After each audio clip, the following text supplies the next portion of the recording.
Cringe at the Fringe by Sir Stephen JC Hymers, a radio whodunit.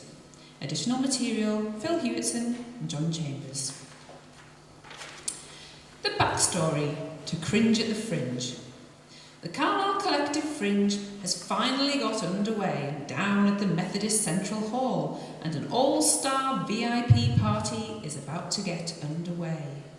Because tonight's the night, the infamous Pemberton Ruby, the yellow ruby with the big facets, is about to go on show for all to see.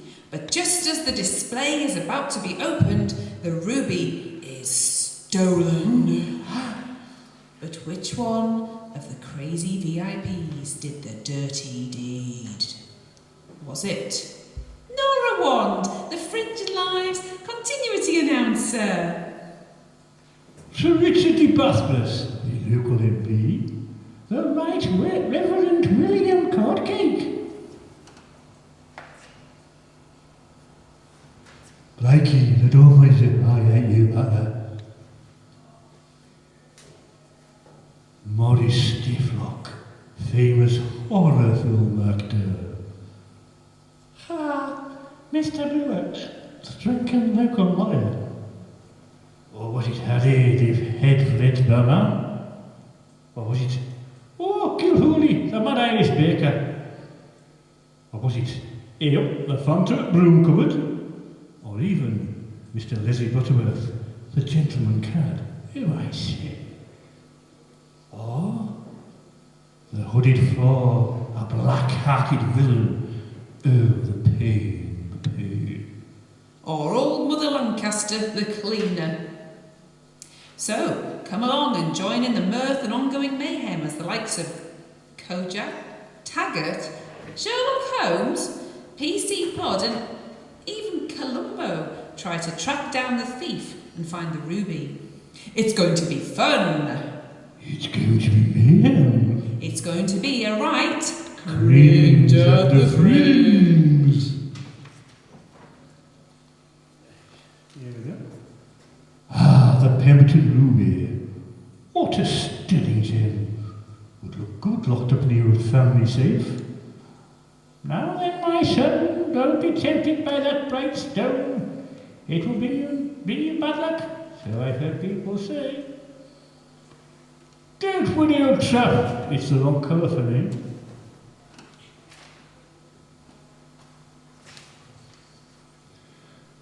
Ye by gum, yonder will get me into all his good books.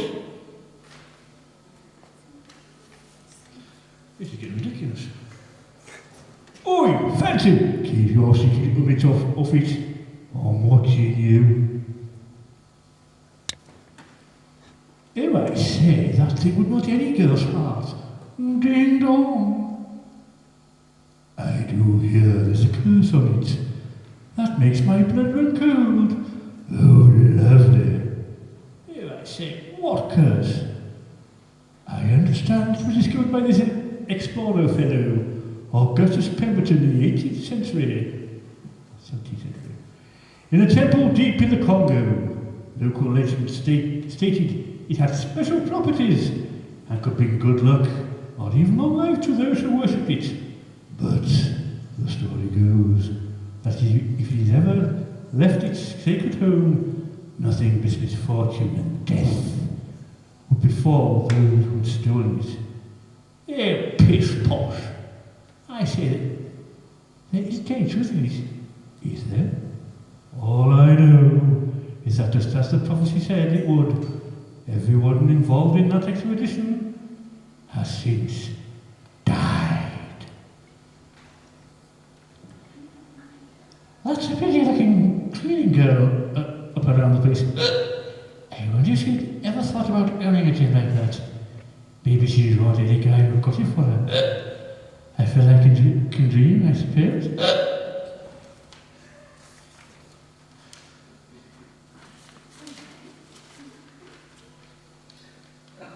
Oh, heck, it is the yellow ruby with the big facets. But I thought, Oh, it belonged to Terence Earl Pemberton, OBE. And now, and an OBE. That makes him an earlobe. 'Tis a nice piece of rock, so it is. Oh, yes. Just think how rich it would make me. Nora Wand reporting from this special live event, the unveiling of the Pemberton Ruby in a new state-of-the-art exhibition. And yes, ladies and gentlemen, you heard it here first. Everybody wants it. Our first guest is our local MP, Sir Richard de Bathbrush. Well, thank you, my dear. It's great to be here. Now, where's the bar? Thank you, Sir Richard. Our next guest is the Right Reverend William Codcake. Bless you, my child. May I have a large sherry? Next, we have our new door manager, Mr. Blake. Oh, I hate you, butler. If you're known, and you're down, you're not getting in. Next, we have that famous horror film star, Maurice Stifflock. Greetings, all. Could I have a large blood orange juice? Thank you. Next is Mr. Brewer, our fringe lawyer. Yeah, thank you. Where's the bar? I need a house starter. Our next guest is our head barman. Oek, listen very carefully. As I said, it's only once. Only one free drink each. Oh, well, coming next is our baking expert, Mr. James Joseph Gilhooly. Ah, it is wonderful to be here. Mind the blames, whiskey. Next is your cloakroom assistant, the Phantom of the Broom Cupboard. Hey, don't mind me. I'll just have a pint or two. Our second to final guest is Mr. Leslie Butterworth. I say, you boy, what's the name of that steady cleaner? She scrubs up rather well. And finally is that no-good black-hearted villain, the Hooded Flaw. Oh, the pain. Who are you calling a black-hearted villain? Do I look like Dick Dastardly? Oh, the pain. And now, ladies and gentlemen, it's time to show you what you all came here to see, the infamous Pemberton Ruby. Empty. Hello. What's going on here then? Empty display case then? Breaking news, infamous ruby stolen at Fringe event, police on the scene. And who will you lot be then?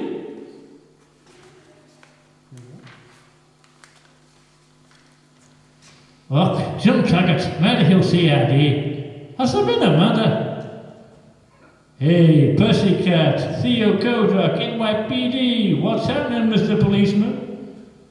Hi, I'm Lieutenant Colombo, LAPD. I can help if you need me. And who may you be, sir?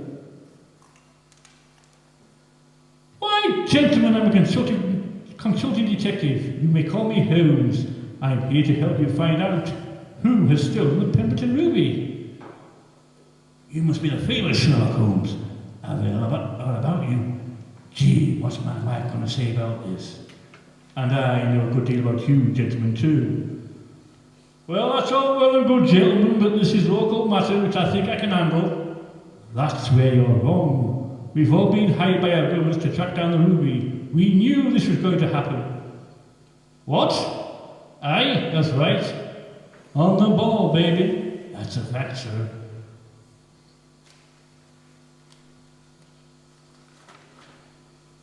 What, have you nicked that rotten ruby? Yes, sir. That lady got from nothing stand back there. Oh, I hate him. I'm sorry to say that it wasn't him.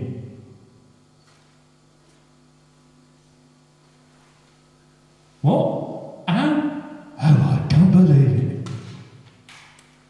Aye, except it's run the bus company in Newcastle. Him?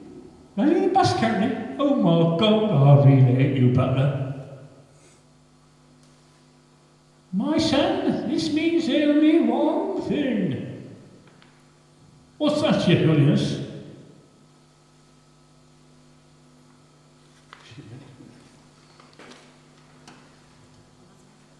Yeah, big tune, but I know what he means.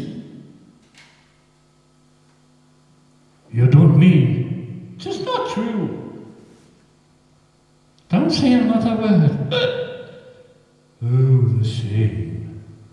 Yes, your boy. What does he mean? You bubble-headed booby, he means they think it's one of us. Surely not. More breaking news. VIP suspected of stealing priceless ruby. What? Hey, Crocker, no one move. Aye, you lot are under arrest. One problem, sir. We've searched them all. No ruby. Just one more thing. No one's left the building yet? No, sir. It's locked tighter than a Doberman's purse. Oh, wait, here we are. So that means the ruby is still somewhere in this building. Well, Mr. Holmes, I'm going to tell you,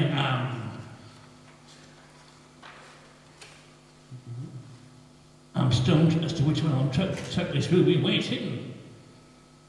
Don't give up just yet, my dear Lieutenant Colombo, because every person in this room has a very good reason to steal that ruby. What? What? Isn't it true, Sir Richard, that the Whitehall department you run is about to have an audit and they're going to find a massive hole in your budget?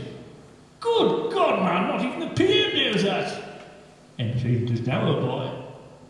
Isn't it also true, Reverend Codcake, that your church roof is in need of repair and you're having trouble raising their cash? Yes, my son, it is certainly true that my little church has fallen on very hard times.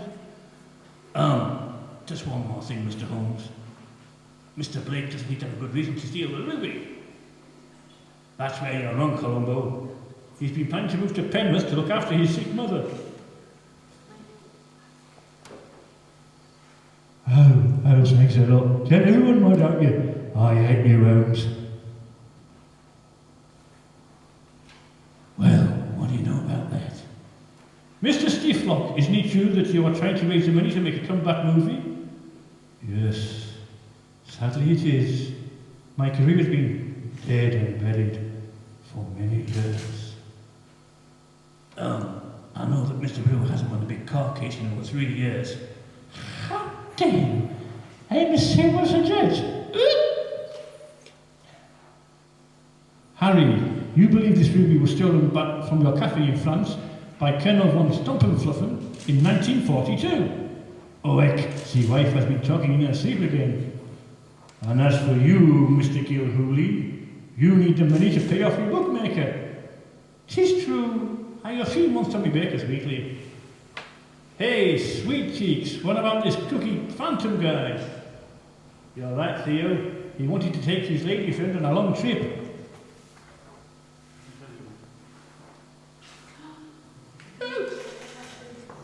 I wanted to take Martin Order on a right dirty weekend to Ieskis.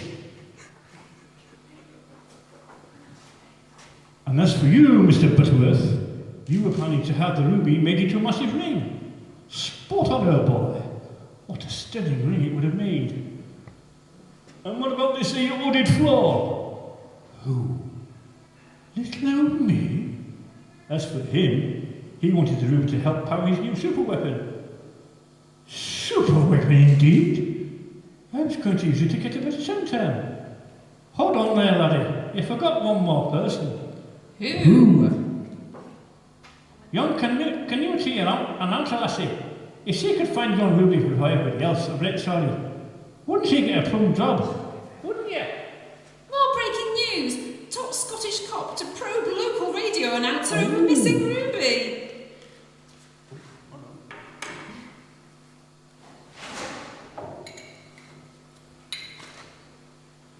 Excuse me, Mr. Barman.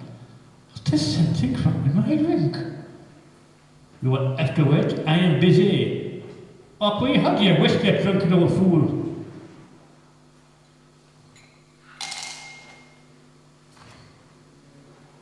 There, look. My ice cube. It's the wrong colour. What the hell? Where are we? Great heavens! Hey, Crocker! Now then, Mr. Brewer, you're under arrest. Well, I'll be blowed. Good Heavens bless my soul. There it is.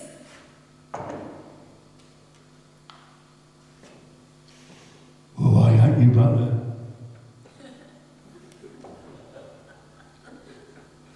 Bloody hell's bells. That's another buses. Yep, I'm in the clear. Oh, I say, what a total sour. Oh, the pain, the pain. Oh, my happy friend. Fast-breaking news. Missing Ruby found. Local lawyer to be arrested. Not so fast, Miss Wand. Mr. Brewer is indeed right. Someone is trying to frame him. Who? The most evil mastermind I've ever crossed paths with. Who? Oh, just tell us, man. Hey, spill the beans, Sherlock. Him. Yes, gentlemen. Him. Who? Why, the deadly Dr. Eck. Oh dear. Oh, the pain. Not him. So just who is this Dr. Eck person in? The greatest supervillain of the 21st century. Hey, God knows what this dude looks like. What do you mean, no one knows what he looks like? It's true. No photos. Nothing at all. And you think this gentleman is here, in this very building? Hey, Crocker, give this guy a lollipop. My son? Am I right thinking that you think one of us is this Dr. Eck? Yes. Aye, of course. Oh, I say.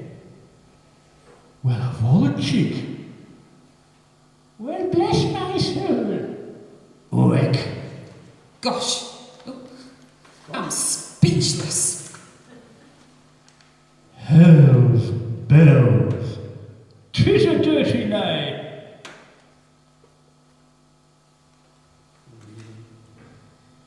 You big tulip.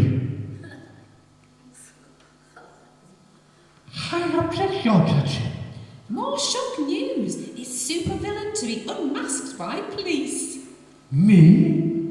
Dr. Eck? Oh, the pain, the pain. Please, everybody calm yourselves. There is no need to panic. I've been tracking this wicked feed for some time. There are a series of unexplained mysteries in this area, which I suspect Dr. Eck is behind. I have here in my casebook. Ah, here we are. Ripples of blood, the Hammond Pond's horror. Oh, I must have a word with Watson about making these titles less melodramatic. Anyways, on the surface of it, Hammond's Pond Boating Lake looks like any other body of water we found in and around the city of Carlisle. Clean, cool, and fun to be had by all the family. But under the surface, something is lurking, a faceless, shapeless horror which seems to have a taste for human flesh. Since 1880, it is thought that over 150 people have vanished into its dark, cool depths. The first recorded disappearance was in May 1880, when the Right Honourable John Spencer and his butler called Smith took a boat trip and vanished without a single trace. To date, the latest person to meet a watery end was one Andrew J. Bathurst in March 2017. 1 minute he was there, the next gone to whatever terrible fate awaited him in that accursed lake. No bones, bodies or wreckage have ever been found. It's as if the pond itself had swallowed them whole. But just what is this horror that is alive and feeding on the unlucky people of Hammond's Pond? A mutant? A madman? A long-forgotten dinosaur? Is Hammond's Pond Carl's own answer to the infamous Bermuda Triangle? What is making people, cattle and boats vanish into thin air? But there could be film footage of this so-called horror. In 1977, a local TV film crew were filming around the boating lake, where it is claimed they caught something strange floating in the middle of the lake. But sadly, the film footage from the Body Television Archive disappeared in the 1990s. So who removed the piece of film? Just who is taking a great interest in the historic events surrounding the boating lake? And why are they trying to keep things so secret? So, if by worst of luck you find yourself in a small body of deadly water, get the bloody hell back to shore, or you too may end up face to face with the Hammond's Pond horror. You have been warned, you have been told. If you do go onto the cursed lake alone, then may God have mercy on your soul. Border Television have refused to comment on the loss of the 1977 film footage. But just who has it? It is indeed the most perplexing case. We investigated that time, Mr. Holmes. There were actions pure and simple. I fear there were many aspects overlooked or simply missed. It would be difficult for conventional law enforcement to know just where significant clues in the various cases. The deletion of the film from the archives poses another curious question, particularly when you discover any reference to it is now subject to triple X security clearance.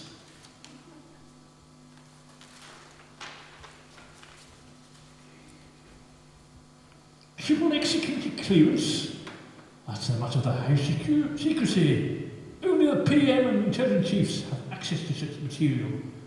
How do you even know about its existence, old boy? I have my message, Sir Richard. It's not the only such incident from these parts subject to the information blackout. I refer, of course, to the infamous events documented in this case file entitled Who Shot Mrs. Nosy Parker? Well, it looks like time has finally caught up with that vile big-mouthed gossip, Mrs. Nosy Parker. For right here, in the middle of my local coffee shop, somebody went and shot her 3 times. I was sitting in my seat at the front window facing her when 3 shots rang out and her chair fell backwards with the force of the shots. Whoever pulled the trigger must have been standing right behind me, but as I turned to face the shooter, the whole coffee shop was now in a total panic. Whoever it was now lost in a sea of very shocked and scared people. I turned back and looked at Mrs. Nosy Parker's upturned chair, and all I could see was her fat, stubby little legs sticking up in the air like someone giving a V sign. As I peered over the chair, all I could see was the rest of her piggy little eyes, opened in total shock, and 3 bullet holes drilled right into the middle of her fat, battle-shaped body. But just who pulled that trigger? Just who had the balls to pull off such a bloody crime? I think we better look at the list of main suspects. Was it his right royal pain in the bone, who struts around the palace with his arms always behind his back, acts like he thinks he's Prince Philip, and is always sticking his nose into other people's business? Or was it little Miss Know-It-All? Thinks she has the answer to everything. Well, does she really know who pulled that trigger? The cat lady, this sweet little white-haired gal, wouldn't hurt a fly. But she might give a right good cat lick. The rat biker? Watch out! This 2-wheel chap will run over your feet if you're not careful. Highland Harry, victim of Mrs. Nosy Parker's vile mouth, so had a good reason to gun her down. Or would he have set his 3-legged haggis on her? The vicar? Good heavens above him? He couldn't, because him upstairs would throw a thunderbolt at him. The domino king? Could be. He often spoiled his game. But would he pull a trigger or throw a double 6? Or how about not so handy Andy, the coffee shop manager? But he's too busy just counting up the sugars. Or was it the big man from the big house in Rome who sent some of his boys after someone nicked the traffic case he sent to the vicar? What a mistake to make! Well, that's only half of the suspect list. As to who did it, I'm not saying. I may be gunned down for letting the cat out of the bag. Mr. Holmes, your accusations about the Holy Father are outrageous. My dear Reverend, these are simple, unproven theories, but the fact remains that someone shot Mrs. Nosy Parker, and for some reason the details of the incident has been classified with the highest security. It would seem these two incidents were unconnected, unless you discover they have been both subject of an Interpol inquiry relating to the mysterious Dr. Eck. Who?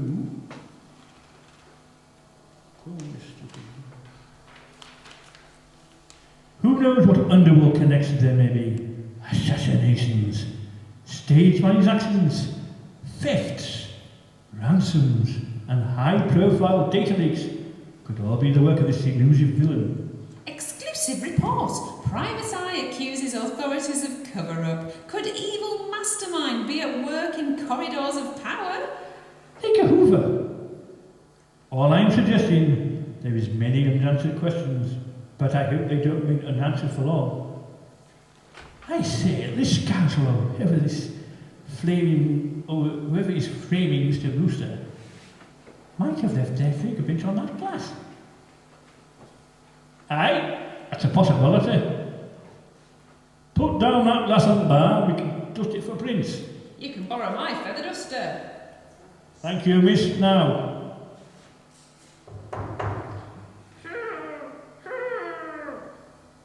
I say, what's that noise? It sounds like someone in distress. It's coming from the broom cupboard. Where'd you get to with your key, Phantom? Let me have it. What are you doing locking people in cupboards, officer? Harass that man.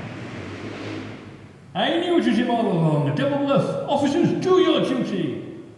Ah, shut your gob, I know nothing about you. About it, I tell you. Here's my key.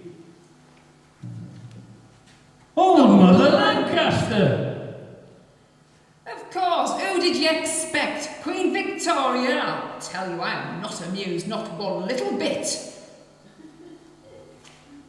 What happened? I'm not quite sure. I was doing some cleaning before all you VIPs arrived. I am a cleaner, if you hadn't guessed from the pinny. Part-time, you understand. Well, yes. I've got to earn a living somehow. Anyway, last thing I remember was giving that Ruby a good old clean with me duster when some blackguard snuck up and hit me on the head. It was an awful thud and things went black. I must have dropped my duster, and the Ruby for that matter. I found the duster on the bar, used it to wipe up the ice after Mr. Brewer's drinks. It was by the ice bucket. Logic therefore leads me to deduce that Ruby must have fallen into the ice bucket. And that's how it ended up in my drink. Harry must have been distracted, had automatically dropped the Ruby in my glass with tongs, thinking it was an ice cube. I mean, Harry bottled whiskey on the rocks plenty of times, but never on a rock like that. Oh, well, that's all very good, but I've got one more question. If you, old Mother Lancaster, the cleaner, are here, then who's the other cleaner who's been hanging around all night? Oh, there couldn't be, could it? Hey, you don't think. Say, no kidding. Sherlock, what do you think? Well, you eliminate the impossible. Whatever appears, no matter how much improbable, must be the truth. Dr. Eck is rumoured to be a master of disguise. Just one of the reasons nobody has been able to properly identify him or her. I would say the cunning of Dr. Eck supersedes my other nemesis, Moriarty, by some distance. Well, it's a good job this cordon round our building. This impostor will not get away. I think it's time the game's over, my cleaner friend. Very clever, but not quite clever enough. Who turned out the lights? Good power stored. Wait, where'd he go? The Ruby! Newsflash! Dr. X strikes again! Famous Pemberton ruby stolen! Thief makes a clean getaway! So long, Sherlock Holmes! Once again it is I, Dr. X, who thwarts you. Until the next time...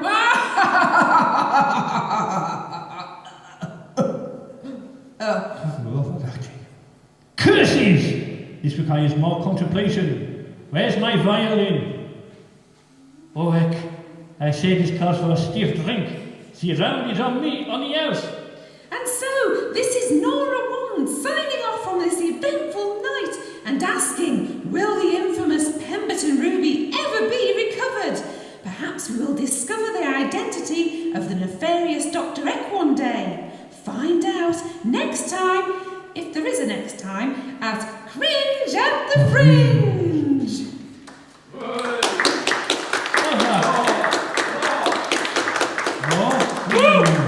Ladies and gentlemen, please show your appreciation for Cringe at the Fringe. Well done, guys, that was fabulous. Come on, we can give them another round of applause. Thank you for joining us at the Central Methodist Hall. We hope to see you for many other events over the weekend. There's lots going on. Please enjoy the rest of your evening.